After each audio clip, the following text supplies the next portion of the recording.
క్రీస్తునందు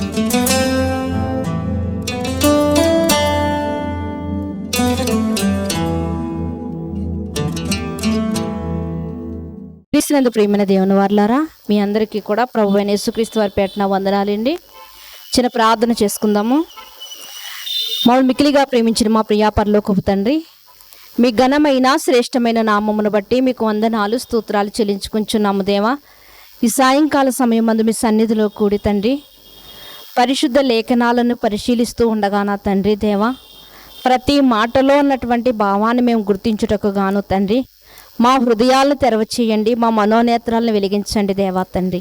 అయ్యా, ఒకనాడు ఇశ్రాయేలు తండ్రి దేవా తండ్రి, వారి హృదయముల మీద ముసుగు వేయబడింది కనుక ప్రభువైన ఆత్మను గ్రహించలేకపోయారు కనుక తండ్రి, ఈరోజు అట్టి ఆత్మ కలిగిన వారుగా తండ్రి దేవా మేము అయ్యా మీ వాక్యములో ఉన్నటువంటి సత్యాన్ని గ్రహించుటకు తండ్రి కృప చూపమని కోరుకుంటూ, వినగల చెవి గ్రహించగల హృదయం లోబడే జీవితాలుగా మా జీవితాలు మలుస్తారని కోరుకుంటూ, మీరు మాత్రమే మాతో మాట్లాడమని మీ ఆత్మ తోడ్పాటు మాకు అనుగ్రహిస్తారని కోరుకుంటూ, మీ కుమారుడు మా రక్షకుడు అయినటువంటి యేసుక్రీస్తు వారి అతి శ్రేష్టమైన నామంలో ప్రార్థన అడిగి వేడుకొనిచున్నాం పరమ తండ్రి, ఆమేన్. క్రీస్తునందు ప్రియమైన దేవుని వారలారా, మీ అందరికీ కూడా మరొకసారి ప్రభు పేటన వందనాలండి. ఈరోజు మన సమాజంలో చూడగలిగితే చిన్నపిల్లలు మొదలుకుని పెద్దవారి వరకు ఒక అలవాటు అనేది ఉంటూ ఉంటుంది. ఏంటి అంటే మొక్కలను పెంచడమని, జంతువులను పెంచడమని, కోళ్ళను పెంచడమని, ఇలా కొన్ని అలవాట్లు కలిగి వాటితో ఆనందపడుతూ ఉంటారు ప్రియమైన దేవుని వారలారా. వాటితో ఆనందపడుతూ ఉంటారు. అయితే ఒక మొక్క వేసిన వారు ఆ మొక్క ఎదగాలని, ఆ మొక్క కాయలు కాయాలని, పువ్వులు పూయాలని ఎంతో ఆశపడుతూ ఉంటారు. స్త్రీలైతే పువ్వుల మొక్కలు వేస్తూ ఉంటారు. అయితే ఎప్పుడు ఎదుగుతుందా ఇది, ఎప్పుడు పువ్వులు పోస్తుందా అని ఎదురు చూస్తూ ఉంటారు. అలాగే జంతువులు పెంచేవారు, పక్షులు పెంచేవారు కూడా ఇది ఎప్పుడు ఎదుగుతుంది, ఈ పక్షికి ఎప్పుడు నేను మాటలు నేర్పుతాను అని ఆలోచిస్తూ ఉంటారు ప్రియమైన దేవుని వారలారా. అది మనం వేసినప్పుడు ఒక ఫలింపు అనేది రావాలని ఒక మనిషి ఆశపడుతూ ఉంటాడు.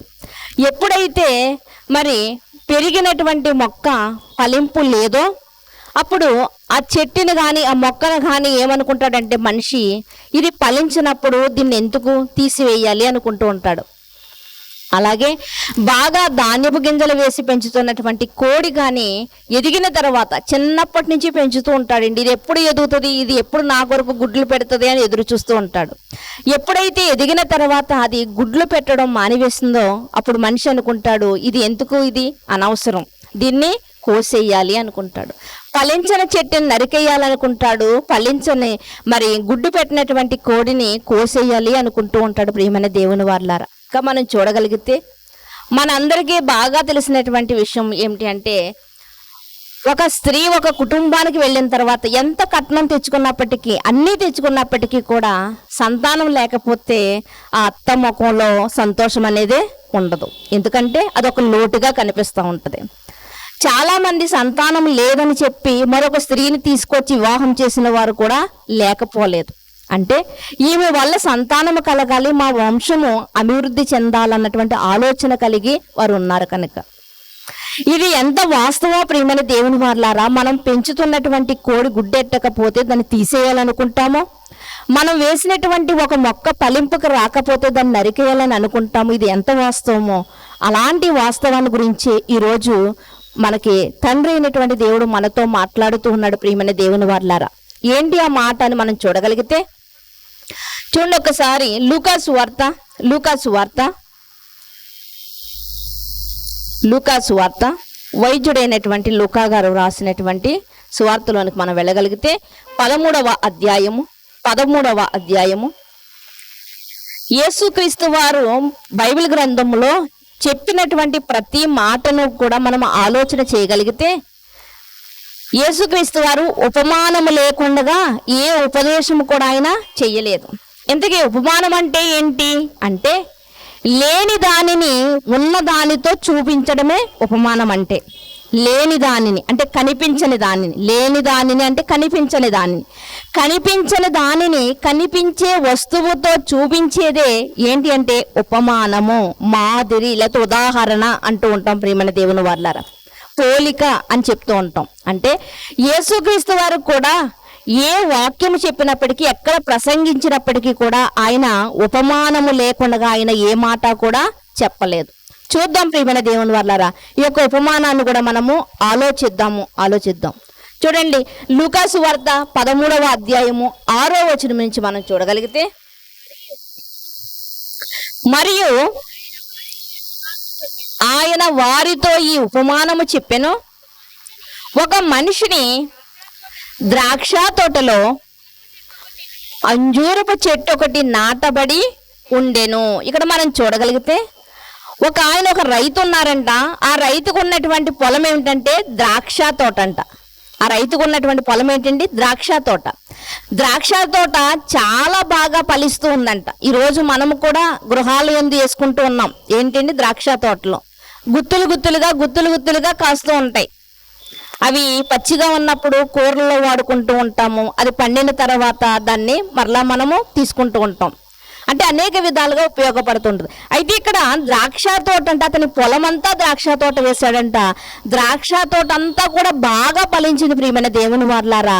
మరలా అనుకున్నాడు, ఈ ద్రాక్ష తోట మధ్యలో నేను ఒక అంజూరపు చెట్టు ఒకటి వేయాలి అనుకున్నాడు. ఒకటి చెట్టు వేసాడంటే, ఏం వేసాడండి? ఒక్కటే చెట్టు, అంజూరపు చెట్టు వేశాడంట. అంజూరపు చెట్టు అనగానే మనకు గుర్తుకు రావాల్సినటువంటి విషయం ఏమిటంటే, అంజూరపు చెట్టు ఔషధాలు కలిగినటువంటి గుణం కలిగినది. బైబిల్ గ్రంథంలో చాలా రకాల చెట్లు ఉన్నాయండి. బైబిల్ గ్రంథంలో ప్రతి చెట్టుకి కూడా ఒక్కొక్క చరిత్ర ఉంది ప్రియమైన దేవుని వారలారా. ఇక్కడ అంజూరపు చెట్టుని మనం చూడగలిగితే దీని యొక్క పండ్లంట దేనికంట పనిచేసిందంట? ఒకరోజు హిజ్కియా గారికి క్యాన్సర్ పుండుకు పనిచేసిందంట. ఈరోజు మనకి కూడా అందుబాటులోకి వచ్చేసినాయి, అంజూరపు పండ్లు అందుబాటులోకి వచ్చినాయి. అంజూరపు ఆకులు, అంజూరపు బెరడు, అంజూరపు వేరులు, అంజూరపు పండ్లు కూడా అన్ని కూడా ఔషధ గుణాలు కలిగినటువంటిది అని చెప్తూ ఉంటారు ప్రియమైన దేవుని వారలారా. ఒకనాడు ఆదాము హవ్వలకు కూడా తండ్రి అయినటువంటి దేవుడు ఏం చేశాడండి? అంజూరపు ఆకులనంట కచ్చడాలుగా కుట్టి, ప్రియమైన దేవుని వారలారా, కచ్చడాలుగా వారంట వేసుకున్నారంట.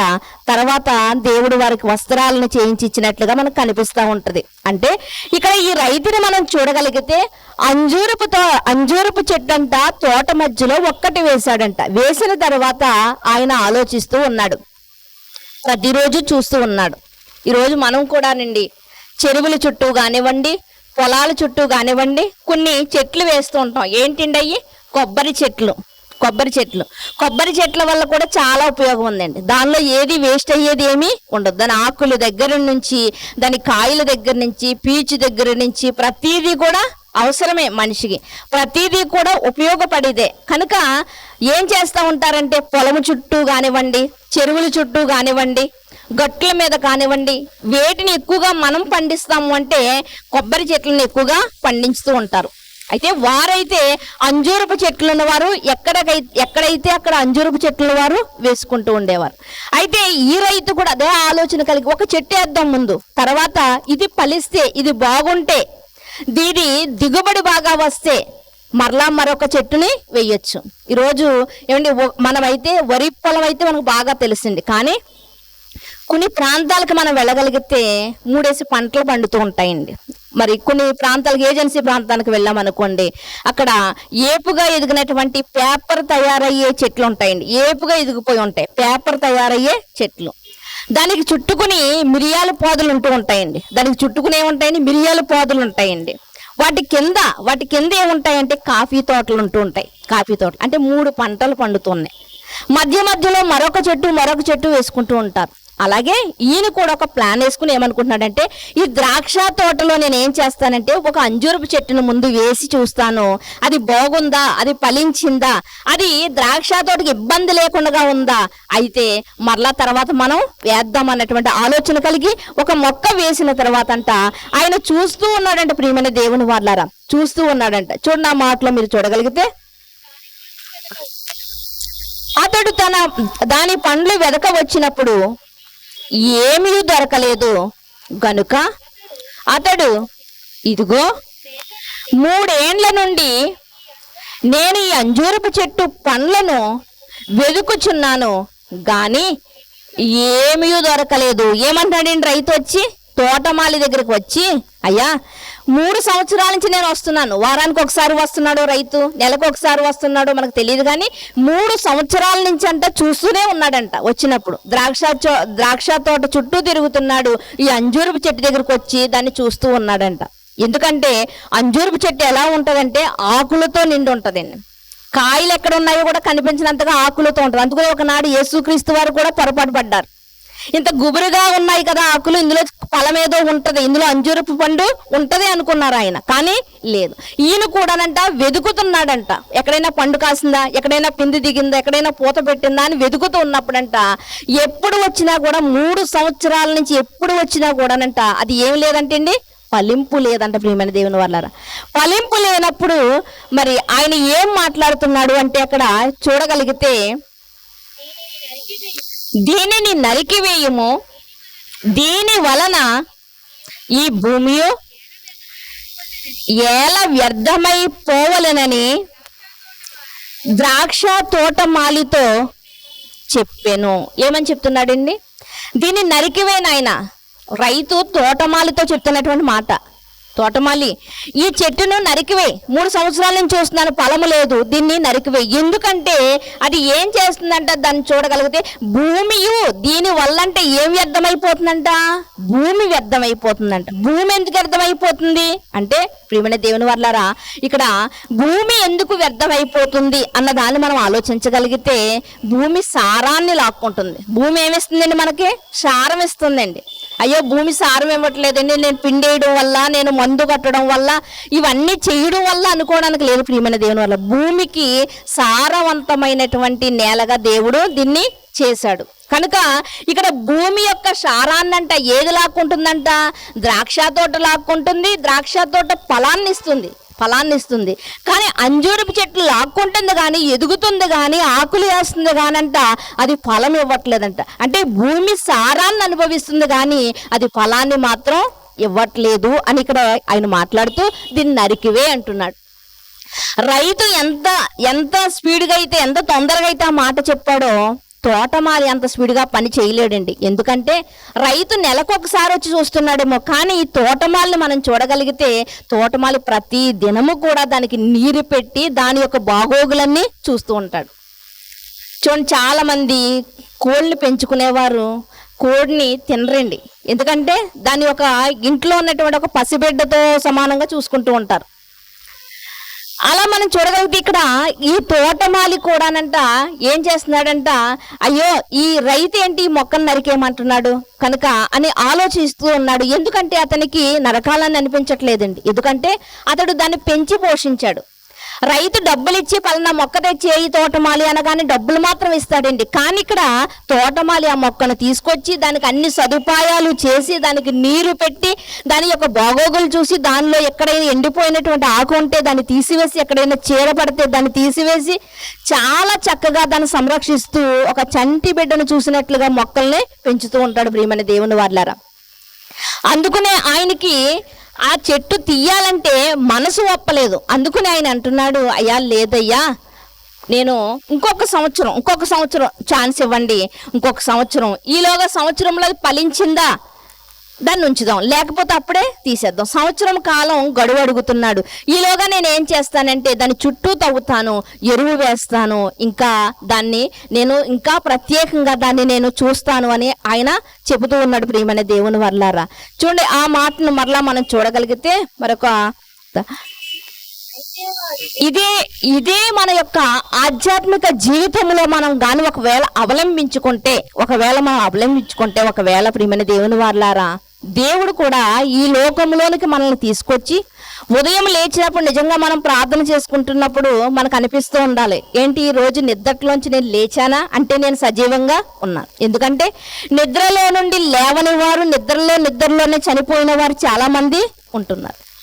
అంటే ఉదయం లేచినప్పటి నుంచి మనకు ఆయుష్ కాలాన్ని ఇచ్చి, ఆరోగ్యాన్ని ఇచ్చి, ఆహారాన్ని ఇచ్చి దేవుడు మనల్ని పెంచి పోషిస్తూ ఉన్నాడు. ప్రియమైన దేవుని వాళ్ళారా, ఒకవేళ రైతు అనుకోవచ్చు, ఒకవేళ ఉద్యోగం అనుకోవచ్చు, నేను కష్టపడుతున్నాను కాబట్టి నేను నా కడుపు నిండా తింటున్నాను అనుకోవచ్చు. కానీ దేవుడు ఏమి చెప్తున్నాడు అంటే ప్రసంగి గ్రంథంలో ఉంటది, దేవుని యొక్క సెలవు లేకుండా ఒక ముద్దైనను ఎవరు తినలేరు, ఒక అడుగైనను కదపలేరు. వేస్తున్న ప్రతి అడుగు కూడా ఆయనకు తెలుసు అంట ప్రియమైన దేవుని వర్లారా. అంటే దేవుడు మనకి ఎంత పెట్టుబడి పెట్టి ఒక అంజూరపు చెట్టు కోసం మనం ఇప్పటి వరకు ఆలోచించామండి. అదే అంజూరపు చెట్టు స్థానంలో మనల్ని మనం పెట్టుకుని దేవుడు నన్ను ఇంత పెట్టుబడి పెట్టి ఎన్ని మన కోసం ఏర్పాటు చేశాడండి. నిజంగా ఆదాము హవ్వలను చేయక ముందే సర్వ సృష్టిని కలిగించాడండి. ఈరోజు ఎన్ని రకాల ఫ్రూట్స్ వచ్చేసినాయండి, ఈరోజు ఎన్ని రకాల కాయలు వచ్చేసినాయండి, ఎన్ని రకాల పండ్లు వచ్చినాయండి.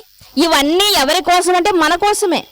అంటే దేవుడు మనకి ఎంత పెట్టుబడి పెడుతున్నాడో మనం ఒక్కసారి మనము ఆలోచించుకోవాలి ప్రియమైన దేవుని వర్లారా. ఆ రైతుని మనం చూడగలిగితే ఆ అంజూరపు మొక్క దగ్గరకు వచ్చి ఆయన ఏది ఆశిస్తున్నాడంటే ఫలాన్ని ఆశిస్తున్నాడు. కనుకనే చూసుకోవడానికి ఒక తోటమాలని పెట్టాడు అక్కడ. దానికి ఎరువుని సిద్ధపాటు చేశాడు, దానికి నీరుని సిద్ధపాటు చేశాడు, దానికి సదుపాయాలన్నీ చేస్తున్నాడు. అంటే ఆ రైతు ఏం ఆశిస్తున్నాడంటే అంజూరపు పండ్లు ఆశిస్తున్నాడు. మరి ఈరోజు దేవుడు కూడా మనకింత పెట్టుబడి పెట్టి సజీవ రెక్కల చాటున మళ్ళీ కాచి దాచి మనం బయటికి వెళ్తున్నప్పుడు మార్గాల్లో క్షేమకరమైన ప్రయాణాలు మనకిచ్చి, ఏమంటే తిన్నదే కూడా అరగక తిన్నది కూడా అది ఒక పాయిజన్ అయ్యి చనిపోయిన వారు లేరండి. అంటే మనం తిన్నది కూడా మనకు అరుగుదలకు రప్పించి మన కంటి చూపు మొదలుకొని నడక వరకు ప్రతి విషయంలో ఆయన కేర్ తీసుకుంటూ మనల్ని ఎంత చక్కగా నడిపించి ఎంత చక్కగా చూసుకుంటున్నాడు, ఎంత పెట్టుబడి పెడుతున్నాడు. అంటే ఆయన కూడా మన యందు ఏదో ఆశించే ఉండాలి. అంతే కదండి. మనకు బాగా తెలిసింది మనుషులుగా మనం ఉన్నాం కానివ్వండి, ఏదైనా మనం చెయ్యాలి అంటే ఎవరికైనా ఏదైనా ఇచ్చాము అంటే మనం ఏదో ఆశించే మనం ఇస్తూ ఉంటాం ప్రియమైన దేవుని వర్లారా. మరి మనకి ఎంత ఎలా తెలిసినప్పుడు మనం ఎప్పుడు దేవుని కోసం ఎందుకు ఆలోచించమండి? దేవుడు ఏంటి నాకు ఎంత పెట్టుబడి పెడుతున్నాడు, నన్ను ఎంత జాగ్రత్తగా చూస్తున్నాడు, నేను ఎక్కడికి వెళ్ళినా నాకు ఎంత కాపుదలు ఇస్తున్నాడు అంటే దేవుడు ఎందుకు ఇంత నా పట్ల దేవుడు ఇంత ఎలా చేస్తున్నాడు, దేవుడు నా నుండి ఏదైనా ఆశిస్తున్నాడా అని మనం ఆలోచించమండి. దేవునికి డబ్బులు కావాలనుకుని మనం ఏమనుకుంటాం అంటే కానుకేసేస్తే సరిపోద్ది అనుకుంటాం. నిన్నటి దినవందు మనం మాట్లాడుకున్నాం. కానీ దేవుడు మన నుండి ఏం ఆశిస్తున్నాడు, దేవుడు మన నుండి ఏం ఆశిస్తున్నాడు ఒకసారి మత్తయి సువార్తను కూడా మనం చూడగలిగితే 5వ అధ్యాయము, మత్తయి సువార్త 5వ అధ్యాయము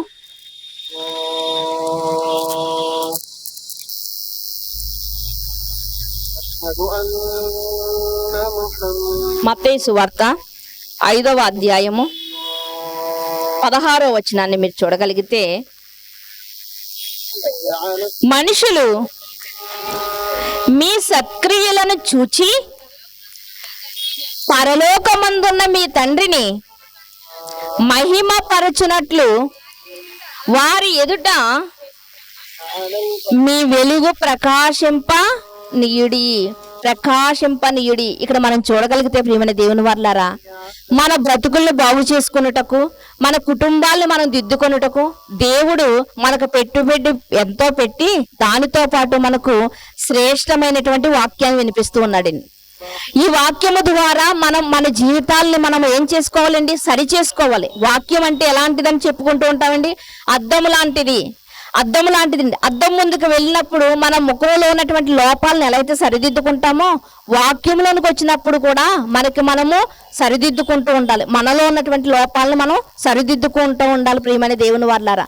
ఇక్కడ వ్రాయబడినటువంటి మాటను మీరు చూడగలిగితే, దేవుడు మనకు ఎంతో ఘనత ఇచ్చినప్పుడు మనుషులు మీ సత్క్రియలను చూచి పరలోకమందు మీ తండ్రిని మహిమపరిచినట్లు, అంటే దేవుడు మనకి ఇచ్చినటువంటి ఈ ఘనతను బట్టంట మనం ఎలా ఉండాలంట, దానియేలు గ్రంథంలో వ్రాయబడినట్లుగా మనము నిత్యము ప్రకాశించే నక్షత్రములు పోలిన వారుగా ఉండాలంట. నీతిమంతులు ఎలా ఉంటారంటే అండి, నిత్యము ప్రకాశించే నక్షత్రములు పోలిన వారుగా ఉంటారంట. మరి అలా వెలుగుచున్నప్పుడంట మన వెలుగు ద్వారా మరొకరు ఎంతమంది అయినప్పటికీ కూడా మన వెలుగు ద్వారా నిజంగా చెప్పుకోవాలంటే కనీసం ఒక్కరైనా మన ఆ వెలుగు ద్వారా చీకటిలో నుండి ఆ వెలుగులో నడవగలుగుతున్నారా? ఇది ఇక్కడ దేవుడు మాట్లాడుతున్నటువంటి మాట. మీ సత్క్రియలను చూచి పరలోకమందున్న మీ తండ్రిని మహిమపరిచినట్లు వారి ఎదుట మీ వెలుగును, అంటే మనం వెలుగుచున్నామా? ఈరోజు వెలిగింపబడిన వారుగా ఉంటున్నామా? లేకపోతే నేను వెలుగుతున్నటువంటి దివిటీనని మనం చెప్పుకుంటున్నామా? ఇది దేవుడు మాట్లాడుతున్నాడు. మనం చెప్పుకునేవారుగా ఉన్నామా లేకపోతే చూపించేవారుగా ఉన్నామా? ఇక్కడ అంజూరపు చెట్టును చూడగలిగితే అంజూరపు చెట్టు అంట చెట్టు నిండా ఆకులతో నిండిపోయిందంట, కానీ ఎంత వెతికినా దానిలో ఏమి లేదంట, ఫలం లేదంట. ఈరోజు క్రైస్తవ జీవితాలు కలిగినటువంటి మనము కూడా ఏమని చెప్పుకున్నాం అంటే, నేను ఒక మంచి విశ్వాసనండి, ఒక నమ్మకమైనటువంటి విశ్వాసనండి, పలానా సంఘ విశ్వాసనండి నేను, ఇలా మనం చెప్పుకుంటున్నాం. క్రైస్తవుడు అంటే సైనికుడు లాంటి వాడని మనకు తెలుసు. క్రైస్తవుడు అంటే ఎలాంటి శ్రమలు వచ్చినప్పటికీ, అవమానాలు వచ్చినప్పటికీ కూడా ఎలా ఉండాలి, వాడు నిలదొక్కునేవాడుగా ఉండాలి. ఇన్ని మాటలు మనం ఆలోచించినప్పుడు మన యొక్క జీవితాలలో మనం ఆ వెలిగింపుని ఇతరులకు కనిపించేటట్లుగా మనం ఉండగలుగుతున్నామా, లేకపోతే కృత్రిమంగా మనం వెలుగుతున్నామా ప్రియమైన దేవుని వారలారా? దీన్ని మనం ఆలోచించాలి. ఆ చెట్టుకు ఫలము లేదు, నిరాశ చెందాడు రైతు. ఈ రోజు మనకి కూడా ఇంత జీవితాన్ని ఇచ్చి, దేవుడు ఆధ్యాత్మిక జీవితాన్ని ఇచ్చి, ఇంత చక్కని వాక్యాలను ఇచ్చి, ఏది చెడు ఏది మంచి అనే దానిని మన కళ్ళకు తేట తెల్లగా చూపించినప్పుడు కూడా మనము పల్లింపకుంటే పరలోకమందున్నటువంటి దేవునికి ఏం కలుగుతుందండి?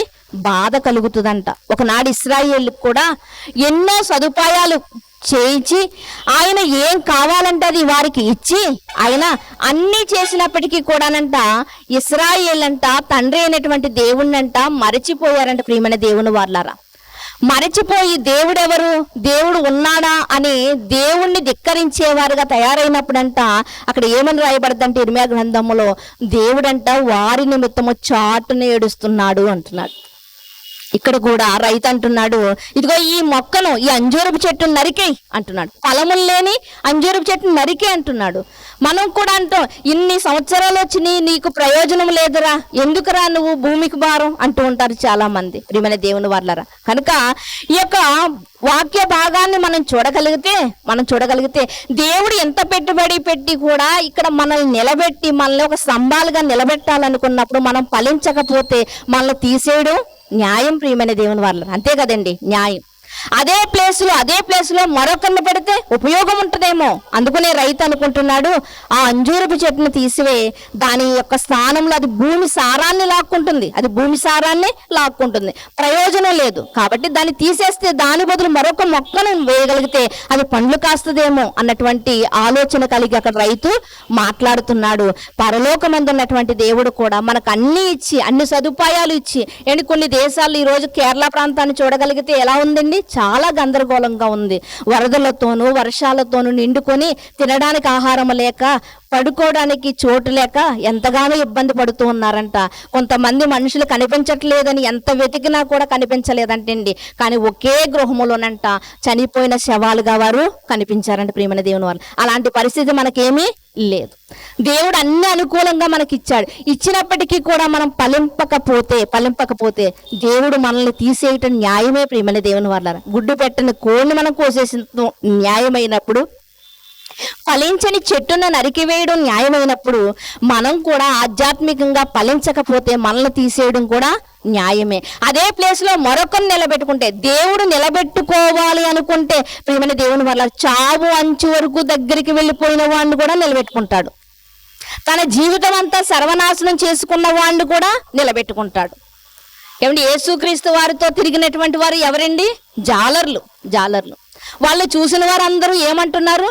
ఏంటి వీళ్ళు చేపలు పట్టేవారు కదా, వీళ్ళకి ఎంత జ్ఞానం ఎక్కడి నుంచి వచ్చింది అంటున్నారు. మరి కొందరు అంటున్నారు భూమిని తలక్రిందులు చేసేవారుగా తయారయ్యారు వీళ్ళు అంటున్నారు. అంటే ఎక్కడి నుంచి వచ్చిందంటే దేవునికి అసాధ్యమైంది ఏది లేదు. మనుషులు ఎదుట మనం కొనియాడబడకపోయినప్పటికీ కూడా దేవుడు ఎలాంటి వాడు అంటే అలాంటి వారి ముందే మనల్ని నిలబెట్టగలడు ప్రియమైన దేవుని వారలారా. కనుక ఇక్కడ దేవుడు మాట్లాడుతున్నటువంటి మాట ఏంటంటే, నీకు అన్నీ ఇచ్చినప్పుడు, అన్ని సదుపాయాలు చేసినప్పుడు, నీకు అన్ని సక్రమంగా అందుతున్నప్పుడు నువ్వు ఎందుకు ఫలించట్లేదు? ఈ అంజూరపు మొక్కను మనకు ఎందుకు చూపిస్తున్నాడంటే, ఆ అంజూరపు మొక్క స్థానంలో మనల్ని మనం నిలబెట్టుకోవాలి ప్రియమైన దేవుని వారలారా. మనల్ని మనము నిలబెట్టుకోవాలి. స్కూల్లో ఇన్ని ఫీజులు కడుతున్నారు, నువ్వు ఎందుకు చదవలేదు, ఫెయిల్ అయిపోయావని మనం పిల్లల్ని ఎలా అయితే నిలదీస్తామో, నిలదీయడానికి మన హక్కుదారులం కాబట్టి నిలదీస్తాం. అలాగే దేవుడు కూడా మనల్ని నిలదీస్తున్నాడు ప్రియమైన దేవుని వారలారా. చూడండి, మరొక మాటను కూడా మనం చూడగలిగితే అదే 8వ వచనాన్ని మరలా చూద్దామండి. 8వ వచనాన్ని చూద్దాం. లూకాసు వార్త 13వ అధ్యాయము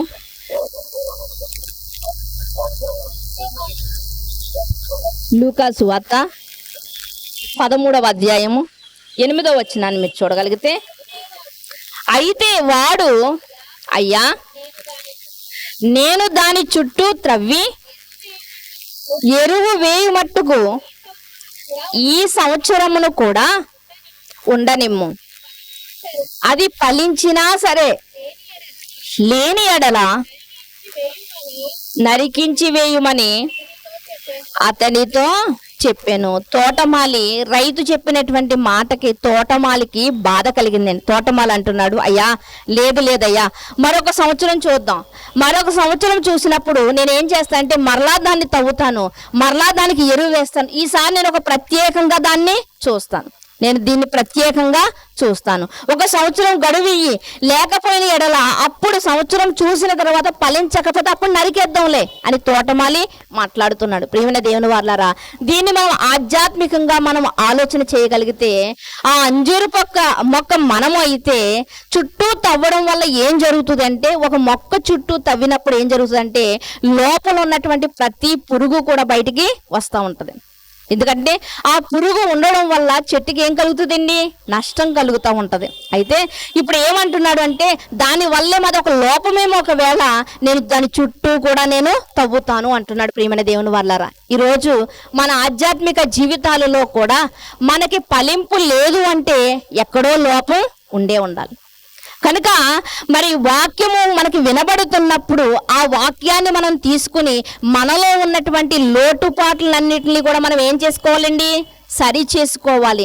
మనలో ఉన్నటువంటి పురుగు లాంటి లోపాలు ఏమైనా ఉంటే వాటిని మనము తీసివేసుకోవాలి. ప్రియమైన దేవుని వారలారా, మనము ఎలాంటి వారముగా ఉండాలని దేవుడు కోరుకుంటున్నాడంటే జ్ఞానవంతులుగా ఉండాలని. జ్ఞానవంతుడు ఏం చేస్తూ ఉంటాడంటే ఎవరు చెప్పినా సరే అండి, అది సత్య సంబంధమైనదైతే దాన్ని తీసుకుంటాడు, మరింత జ్ఞానాన్ని సంపాదించుకుంటాడు. మూర్ఖుడైతే దాన్ని చెవిని పెట్టడు. ప్రియమైన దేవుని వారలారా, కనుక ఇక్కడ చుట్టూ తవ్వడం అంటే ఏంటంటే మన ఆధ్యాత్మిక జీవితంలో మనం ముందుకు వెళ్లకుండా, ఆధ్యాత్మికంగా ఎదగకుండా మనలో ఏదైతే లోపాలు ఉన్నాయో వాటిని మనం ఏం చేసుకోవాలి, వాటిని తీసివేసుకోవాలి. ప్రియమైన దేవుని వారలారా, వాటిని తీసివేసుకోవాలి. అపోస్తల కార్యాల్లో చెప్పబడి ఉంటది కదా, వాక్యం వినిపించబడుతున్నప్పుడంట వారి హృదయములు ఏమయ్యాయంటండి, పొడవబడ్డాయంట. ప్రియమైన దేవుని వారలారా, పొడవబడ్డాయంట అంటే బాధ కలిగిందంట. ఎందుకు బాధ కలిగింది?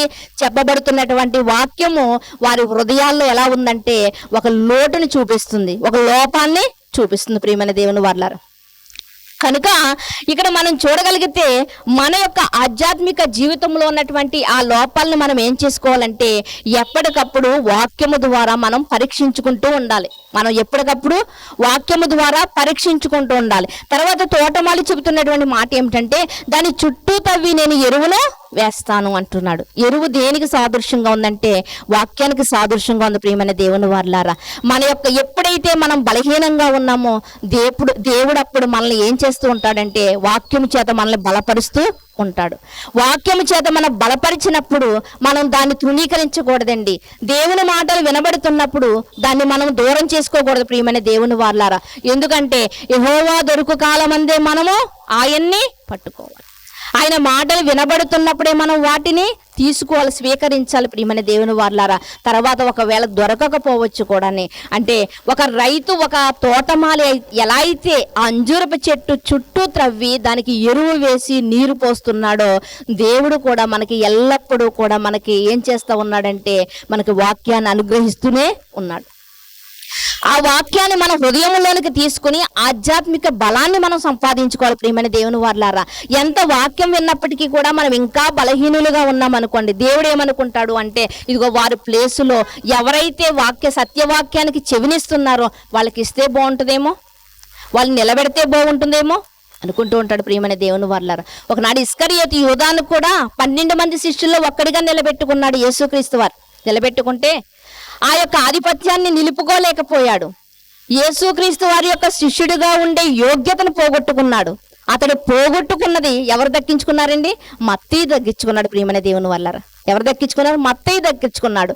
అంటే దేవుడు ఎప్పుడైతే మనం నిర్లక్ష్యం చేస్తూ ఉంటామో, ఎప్పుడైతే మనం తోలనాడుతూ ఉంటామో ప్రియమైన దేవుని వారలారా, అప్పుడు దేవుడు మన దగ్గర నుండి తీసి వేరొకరికి ఇవ్వడానికి అది మనకి మరొక ఉపమానం తెలుసు కదండి, తలాంతుల ఉపమానం. తలాంతులు ఒకడు ఏం చేశాడంట, దాన్ని మట్టిలో పెట్టి కప్పెట్టాడంట.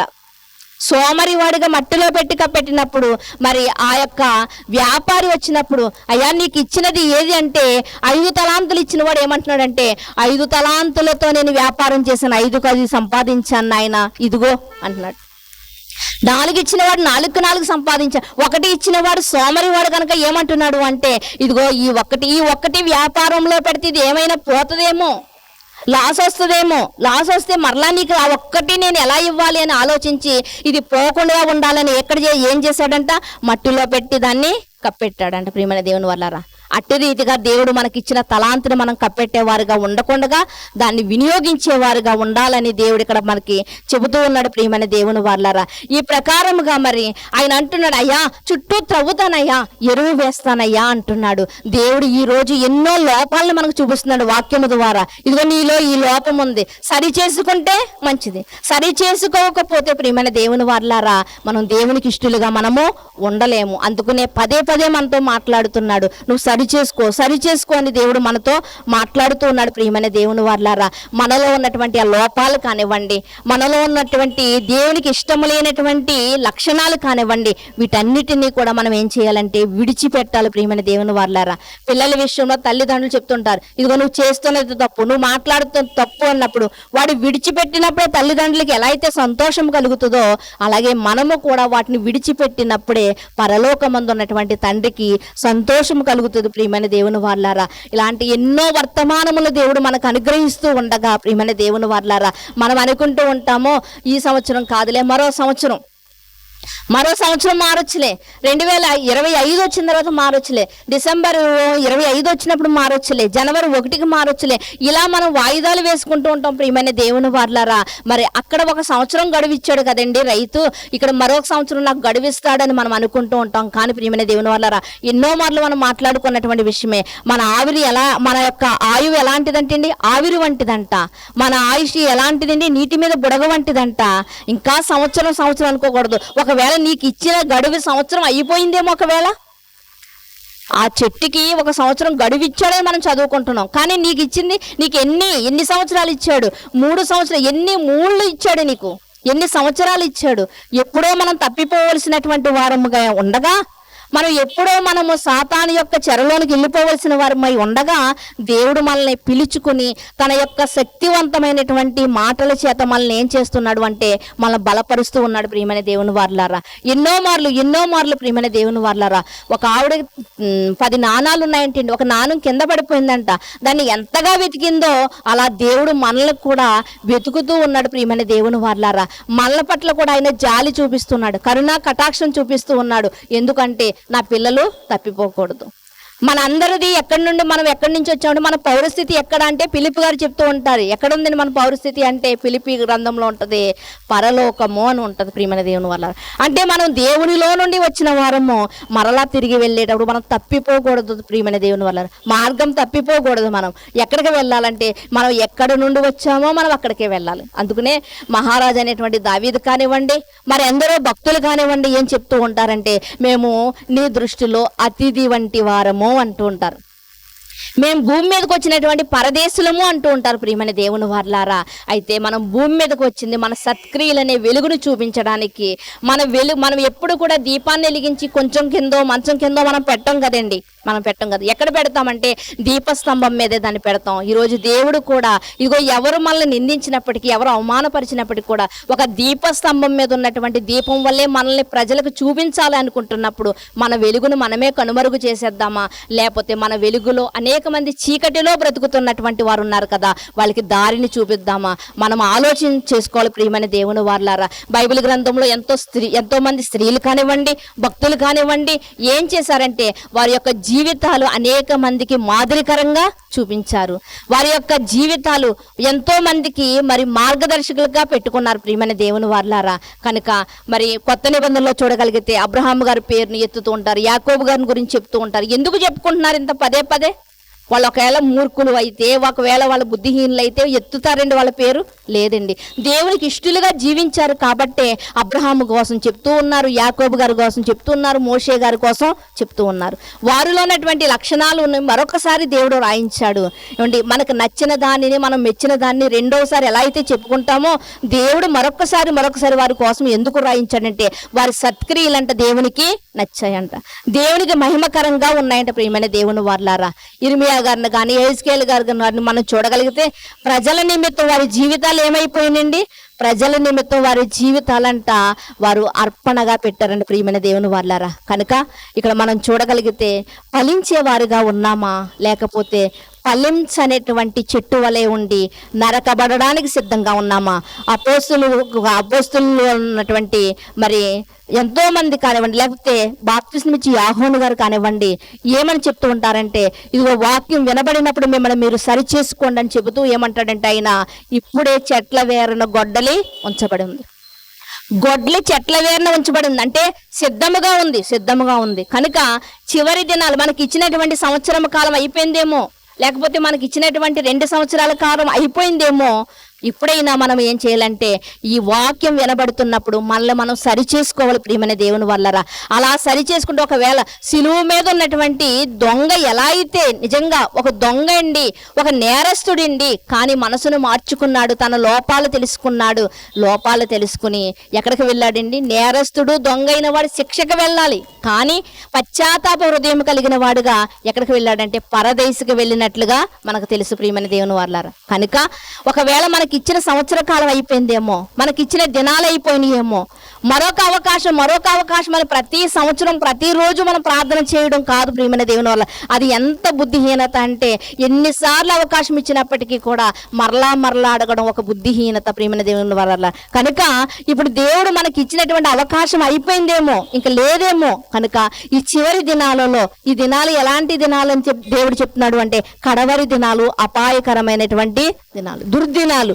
ఈ దినాలలోనే మనం ఏం చేయాలి అంటే మనలో ఉన్న లోపాలన్నిటిని సరిచేసుకోవాలి. మనలో ఉన్నటువంటి మరి ఎటువంటి దేవునికి ఇష్టములైనటువంటి గుణాలు ఉన్నాయో ఆ గుణాలన్నిటిని కూడా మనం సరిచేసుకుని దేవునికి ఇష్టమైన వారుగా మనం ఉండాలి. ప్రియమైన దేవుని వల్ల ఫలించేవారుగా ఉండాలి. యోసేపు అంటే ఫలించడు కొమ్మ అని మన అందరికీ తెలుసు. యోసేపు అంటే అర్థం ఏంటండి? ఫలించడు కొమ్మ. మరి యోసేపు గారు ఫలించారా? ఎంతగా ఫలించాడంటే, ఒంటరిగా వెళ్ళిపోయిన దేశాలు దాటి వెళ్ళిపోయినప్పటికీ ఎంతగా ఫలించాడంటే, అనేక దేశాలు వారికి ఆహారం పంచేవాడుగా, ఆహారం పెట్టేవాడుగా ప్రేమైన దేవుని వల్ల అట్టి రీతిగా ఫలించాడు. ఈరోజు మరి మన ఫలింపు ఎలా ఉంది? మన ఫలింపు ఎలా ఉందో మనకి దేవునికి మాత్రమే తెలుసండి, మనకి దేవునికి మాత్రమే తెలుసు.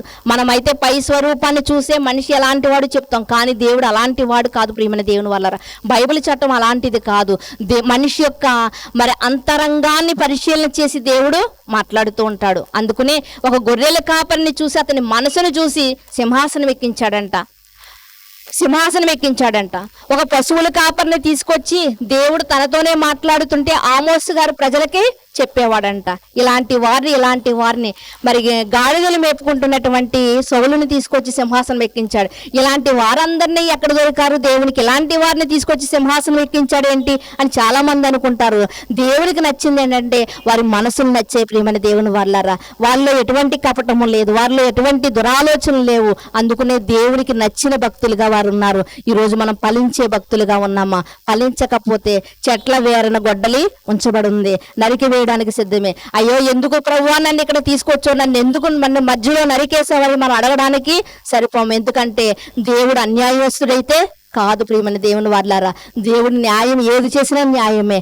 ఒక చెట్టును మనం ఫలించకపోతే నరకడం న్యాయమైనప్పుడు, మనం ఫలించకపోయినా కూడా దేవుడు తీసేయడం న్యాయమే. కనుక మనమందరము కూడా ఇందులో ఉన్నటువంటి సారాన్ని మనం తెలుసుకుని ప్రియమైన దేవుని వాళ్ళారా ఎల్లప్పుడూ కూడా ప్రార్థనా జీవితం కలిగి దేవుడు వినిపిస్తున్నటువంటి అమూల్యమైనటువంటి మాటలను వింటూ మన ఆధ్యాత్మిక జీవితంలో అంతకంతకు ఎదుగువారుగా, అంతకంతకు ఫలించేవారుగా మనం ఉండాలని, మన ఫలాలు ఏంటో, ఆత్మీయ ఫలాలు ఏంటో మరి మీ అందరికీ తెలుసు కదండి. మరి గలతీ పత్రికలో రాయబడినట్లుగా అలాంటి ఫలాలను మనం అందరూ కూడా మరి ఫలించాలని, అలా ఫలించితే పరలోకమందు ఉన్నటువంటి దేవునికి సంతోషమని, ఇతరులకు మేలుకరమని దేవుడు చెప్తున్నాడు. ఏదో పంచడం వల్ల మనకి ఘనత కాదు ప్రియమైన దేవుని వల్లరా.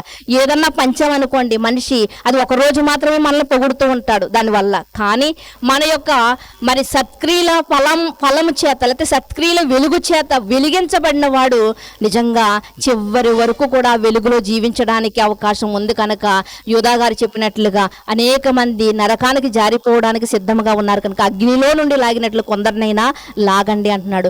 మన భక్తి జీవితంలో అనేక మందిని మనము కూడా చేర్చేవారముగా ఉండాలని, ఫలించేవారముగా, అనేక మందికి మేలుకరంగా మనం ఉండాలని కోరుకుంటూ నా మాటలు ముగిస్తున్నాను. ప్రార్థన చేసుకుందామండి. వాళ్ళు మిక్కిలిగా ప్రేమించిన మా ప్రియ పరలోకపు తండ్రి, మీ ఘనమైన శ్రేష్టమైన నామమును బట్టి మీకు వందనాలు, స్తోత్రాలు నాయన తండ్రి. రాత్రికాల సమయమందు తండ్రి, మీ పరిశుద్ధ లేఖనాల వెలుగులో నుండి తండ్రి దేవా ఒక ఉపమానమునైతే మేము ధ్యానించుకుని ఉన్నాం తండ్రి దేవా. ఏది చేసినా మేము చేసింది కరెక్ట్ అని మేము అనుకుంటున్నాం తండ్రి. కానీ మా జీవితాల విషయానికి వచ్చేసరికి మాత్రం తండ్రి మేము ఆలోచించుకోలేకపోతున్నాం దేవా. మీకు వందనాలు నాయన. మీ వాక్యం ఎలాంటిదంటే శక్తి కలిగినది తండ్రి దేవా. ఎలాంటి వ్యక్తికైనప్పటికీ కూడా తండ్రి తన లోపాలేంటో దానికి చూపించేటువంటి శక్తి కలిగినది తండ్రి. అంత గొప్పది తండ్రి దేవా. అందుకునే ఈరోజు తండ్రి అయా నిమిషానికి 60 బైబిల్ ఈరోజు తండ్రి ప్రపంచంలో అమ్ముడవుతున్నాయంటే అన్నిటికన్నా మొదటి స్థానంలో ఈ గ్రంథాన్ని మీరు నిలబెట్టారంటే తండ్రి ఇందులో ఎంత శ్రేష్టమైనటువంటి జ్ఞానం ఉందో, ఎంత నిర్మలమైనటువంటి వాక్కులు ఉన్నాయో తండ్రి అది మాకు మాత్రమే తెలుసు తండ్రి దేవా. మీకు వందనాలు నాయన తండ్రి. అలాంటి నిర్మలమైనటువంటి పాల వంటి వాక్యాన్ని మేము స్వీకరిస్తున్నప్పుడు తండ్రి దేవా ఆధ్యాత్మిక బలము కలిగిన వారుగా తండ్రి దేవా అయ్యా తండ్రి సత్క్రియాఫలం పొందదగిన వారుగా తండ్రి మేము తండ్రి ప్రతి విషయంలోనూ తండ్రి దేవా మా వెలుగును అనేకులకు చూపించే వారముగా మేము ఉండడానికి సహాయం చేయండి దేవా. మీకు వందనాలు నాయన. వచ్చిన మీ పిల్లల్ని జ్ఞాపకం చేసుకోండి దేవా తండ్రి. ఒకవేళ మాలో ఎటువంటి తండ్రి దేవా అయా లోపాలు ఉంటే తండ్రి దేవా వాటిని ఎప్పటికప్పుడు మేము తండ్రి దేవా మీ వాక్యము చేత గద్దింపబడి తండ్రి దేవా పొడవబడి తండ్రి సరి చేసుకున్నటకు ఎల్లప్పుడూ తండ్రి దేవా తండ్రి అయా తండ్రి ఇదిగో తండ్రి నిత్యము మొదటి కీర్తన గ్రంథంలో మీరు మాట్లాడినట్లుగా తండ్రి దేవా దివారాత్రులు వాక్యం ధ్యానించుకుని వాడు అయ్యా తండ్రి ఇదిగో తండ్రి దేవా నీటి వారన నాటబడిన చెట్టు వలె ఉంటాడు అంటున్నావు తండ్రి దేవా. కనుక అటు రీతిగా మేము అందరము ఉండడానికి మీరు మాకు సహాయం చేసి తండ్రి అయా ఫలాలు లేని వారిగా మేము ఉంటే తండ్రి నీకు ఎలా అయితే నచ్చదో మేము తండ్రి ఉపమాన రీతిగా మాట్లాడుకున్నాము. కనుక అయ్యా మీరు మాకు పెట్టిన పెట్టుబడి తండ్రి మీరు మా పట్ల తండ్రి ఆశతో ఎదురు చూస్తున్నది తండ్రి దేవా ఏమిటో మేము తెలుసుకున్నాం తండ్రి. అయ్యా తండ్రి నీవు కానుకను కోరేవాడు కాదు తండ్రి. ఇదిగో మా హృదయాన్ని అడుగుతున్నావు తండ్రి దేవా. కనుక తండ్రి దేవా అలా ఫలించే వారముగా మేము అందరం ఉండడానికి మరొకసారి మమ్మల్ని అందరినీ మీరు పురుకొల్పిన విధానాన్ని బట్టి మీ కృతజ్ఞతాస్తుతులు చెల్లించుకుంటూ సమస్త మహిమా ఘనత ప్రభావములు మీకు ఆరోపించుకుంటూ మీ కుమారుడు మా రక్షకుడు అయినటువంటి యేసు క్రీస్తు వారి అతి శ్రేష్టమైనటువంటి నామములు ప్రార్థన అడిగి వేడుకొనిచున్నాం పరమ తండ్రి. ఆమేన్. శ్రద్ధగా ఉన్న మీ అందరికీ ప్రభు